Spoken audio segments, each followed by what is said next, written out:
आज जो हम बात करने वाले हैं इस वीडियो में, वह वीडियो आपके लिए काफ़ी महत्वपूर्ण हो सकता है। और इस वीडियो में जो मैंने लिया है टॉपिक अधिगम अक्षमता, इससे निश्चित क्वेश्चन आपको देखने को मिलेंगे। यह वीडियो काफ़ी महत्वपूर्ण होने वाला है आपके लिए, तो आप हमारे साथ इस वीडियो में शुरू से अंत तक बने रहें। मैं आपको अधिगम से संबंधित जितनी भी अक्षमताएं होती है, जितनी भी डिसेबिलिटी होती है, उस सभी के बारे में मैं विस्तार पूर्वक इसमें बताऊंगा और आपको ट्रिक भी बताऊंगा कि आप किस तरह से आसानी से ऑप्शन को छांट पाएंगे और एक बार में आप सही टिक कर पाएंगे। यह वीडियो आपको 3 से 4 नंबर आपको दिलाएगा। आपको कभी कभी यह जो है गणित में भी पूछ लिया जाता है और बाल विकास में भी पूछ लिया जाता है, हिंदी में भी पूछ लिया जाता है। एक सेट यदि पेपर 1 देते हैं तो उसमें 2 नंबर का पूछ लेता है और पेपर 2 में भी 2 नंबर का पूछ लेता है, कभी 1 नंबर का भी पूछता है और कभी 2 नंबर से ज़्यादा भी पूछ लेता है। लेकिन निश्चित तौर पे आता है, यह 100% गारंटी है कि यह आएगा ही आएगा, इससे 1 और 2 सवाल। तो यह काफ़ी महत्वपूर्ण होने वाला है, अधिगम अक्षमताएं। तो चलिए इस पे हम बातें करेंगे विस्तार पूर्वक। जितनी भी अक्षमताएं होती है उन सभी पे हम विस्तार पूर्वक चर्चा करने वाले हैं। तो दोस्तों, आपको आपका अपना यूट्यूब चैनल टीचिंग मित्रा पे स्वागत है। तो कैसे हैं आप लोग? मैं उपस्थित हूं आज के एक नए सेशन को लेकर। तो आप हमारे साथ इसी तरह डेली बने रहें और मैं आपको सीटेट से संबंधित एक से नए टॉपिक, जो कि आपको नंबर कैसे बढ़ाएगा, उस टॉपिक को मैं आपके सामने पेश करते चले जाऊंगा। इससे पहले मैं निगेटिव और पॉजिटिव टैग वर्ड करवाया, जो कि काफ़ी इम्पोर्टेंट है।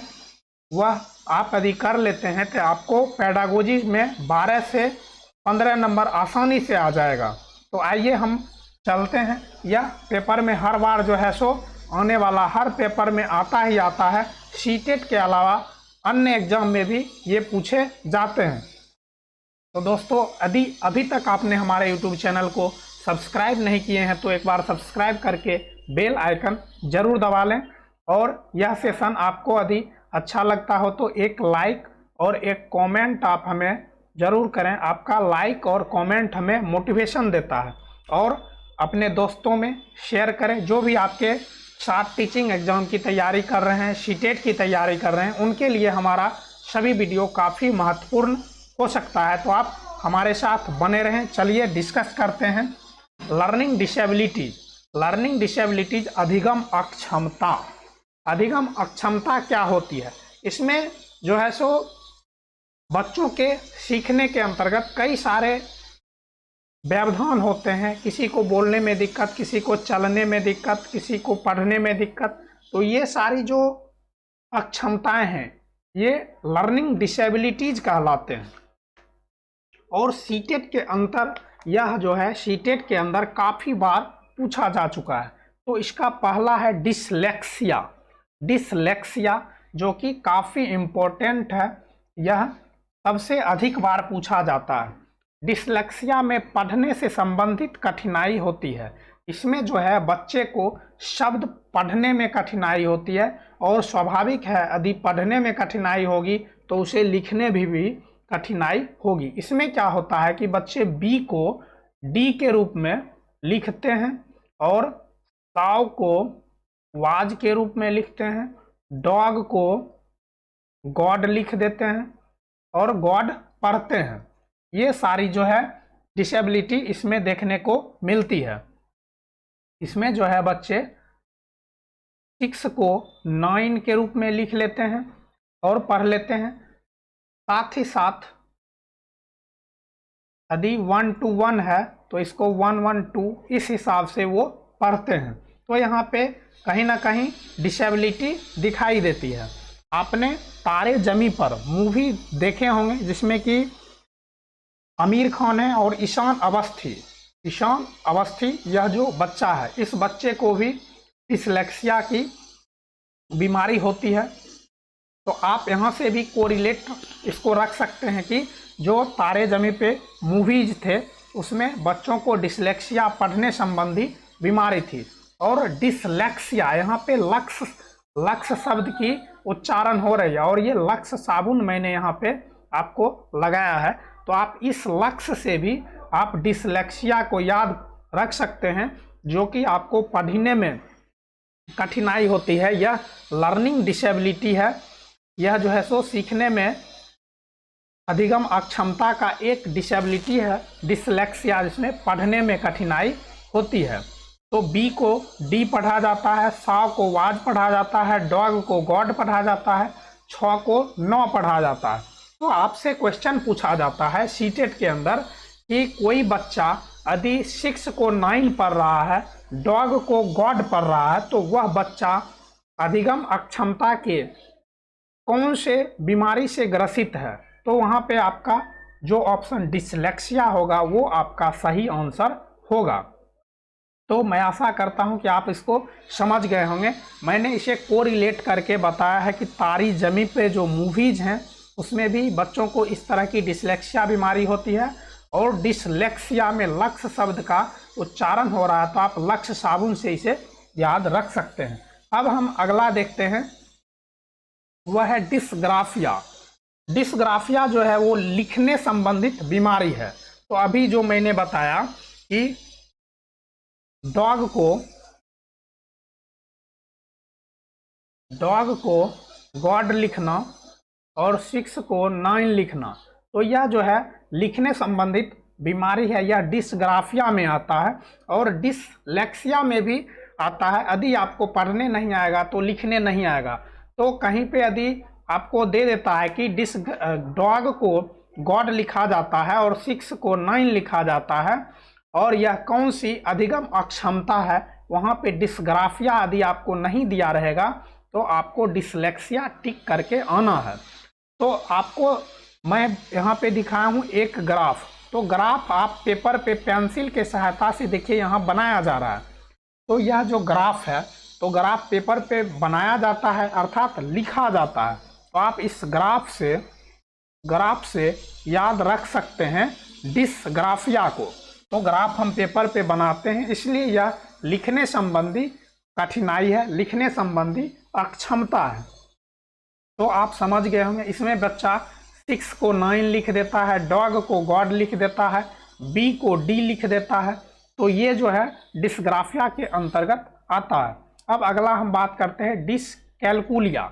आप इस कैलकुलेटर को देख के आपको याद रहेगा कि कैलकुलेटर का उपयोग हम गणित के गणना में करते हैं। गणित के गणना संबंधी विकार है यह। तो हम कैलकुलेटर का जो प्रयोग करते हैं वह करते हैं गणना करने में, अर्थात मैथमेटिकल ऑपरेशन करने में करते हैं। तो यह जो डिसकैलकुलिया है, आपको नाम से ही पता चल रहा है कैलकुलिया अर्थात कैलकुलेटर, इसलिए मैंने यहाँ पे आपको कैलकुलेटर दिखा रखा है कि आपको यह याद रखें डिसकैलकुलिया गणितीय गणना संबंधी जो है ये दिक्कत है। इसमें बच्चों को मैथमेटिकल ऑपरेशन गणना करने में दिक्कत आती है। तो इस तरह की जो अक्षमताएं हैं, अधिगम अक्षमताएं हैं, वो डिसकैलकुलिया कहलाता है। आप कैलकुलेटर से सीधा सीधा याद रख सकते हैं। तो चलिए आगे हम बात करते हैं डिस्फेजिया। डिस्फेजिया या अफेजिया यह बोलने संबंधी विकार है। डिस्फेजिया या अफेजिया जो है यह बोलने संबंधी विकार है। इसमें जो है बच्चे बोलते हैं, रुक रुक के बोलते हैं, कहीं फंस जाते हैं। आप देखते होंगे कि यदि स्टेज पे किसी बच्चे को भाषण देने के लिए चढ़ा दिया जाता है तो वहाँ बच्चे जो है उसको भय लगता है और वो रुक जाता है, वो फंस जाता है। तो रुक रुक कर जो बोला जाता है यह बोलने संबंधी विकार है। इंटरव्यू में जब किसी से क्वेश्चन किया जाता है तो वहाँ भी बच्चा जो है वो रुक रुक कर बोलना अर्थात बोलते बोलते फंस जाना। तो यह जो होता है यह डिस्फेजिया या अफेजिया के अंतर्गत आता है। अब है डिस्प्रेक्सिया। डिस्प्रेक्सिया क्या होता है? गत्यात्मक कौशल संबंधी विकार, यह डिस्प्रेक्सिया होता है। इसमें जो है शारीरिक कौशल अर्थात गत्यात्मक कौशल से संबंध है कि चलने फिरने में कठिनाई, चलने फिरने में जो कठिनाई होती है वह डिस्प्रेक्सिया के अंतर्गत आता है। इसमें हमारा दिमाग जो है, हमारा दिमाग कुछ और कहता है। दिमाग तथा शरीर के अंग के बीच सही संबंध का न होना।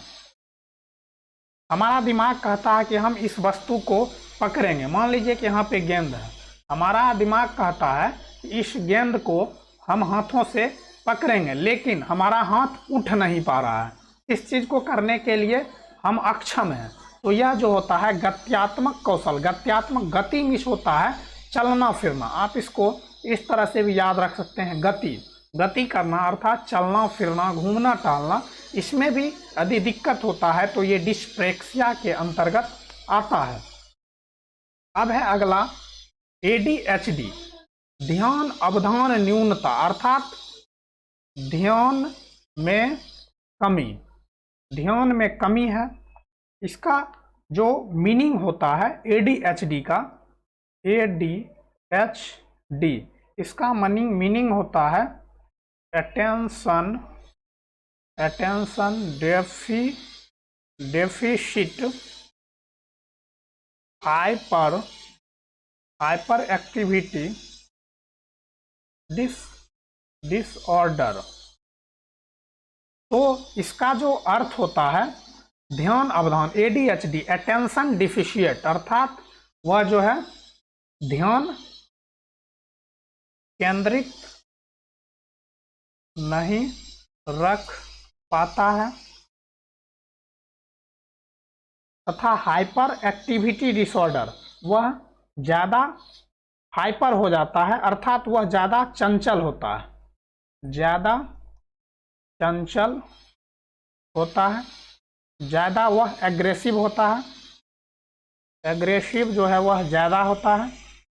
तो इस तरह के जो ऑर्डर हैं, डिसऑर्डर हैं, वो उसके अंतर्गत ध्यान वह किसी एक बिंदु पे वह फोकस नहीं कर पाता है और वह एक जगह बैठ भी नहीं पाता है ठीक से। तो यह जो होता है ध्यान अवधान न्यूनता, आप इसको ADHD attention deficit hyper activity disorder से आप इसे याद रख सकते हैं।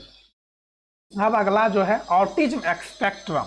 ऑटिज्म स्पेक्ट्रम डिसऑर्डर जो होता है यह स्वालीनता होता है। यह हमारे संज्ञान से संबंधित जो है सो विकार है। यह संज्ञान से संबंधित विकार है अर्थात इसमें जो है सोचने समझने की शक्ति नहीं रह पाती है। यह जो है बोलने में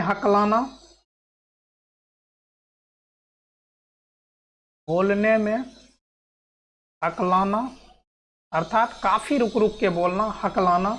यह व्यक्ति सामाजिक नहीं रह पाता है।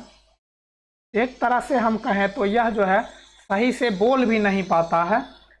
तो इस तरह का जो बीमारी होती है वह होता है आपका ऑटिज्म डिसऑर्डर अर्थात मानसिक पक्षाघात इसको बोला जाता है।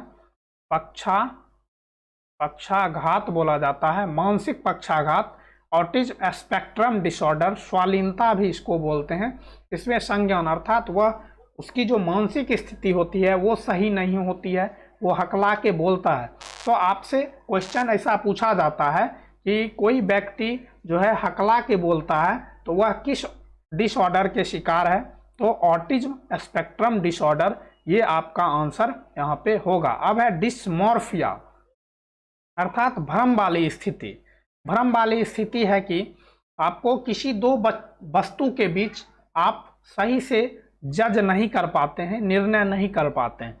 मान लीजिए कि एक, आप इसको इस तरह से याद रख सकते हैं, यहाँ पे मोर है, मोरफिया, तो मोर और मुर्गा, तो आप मोर और मुर्गा में जज नहीं कर पाते हैं कि मोर कौन सा है और मुर्गा कौन सा है।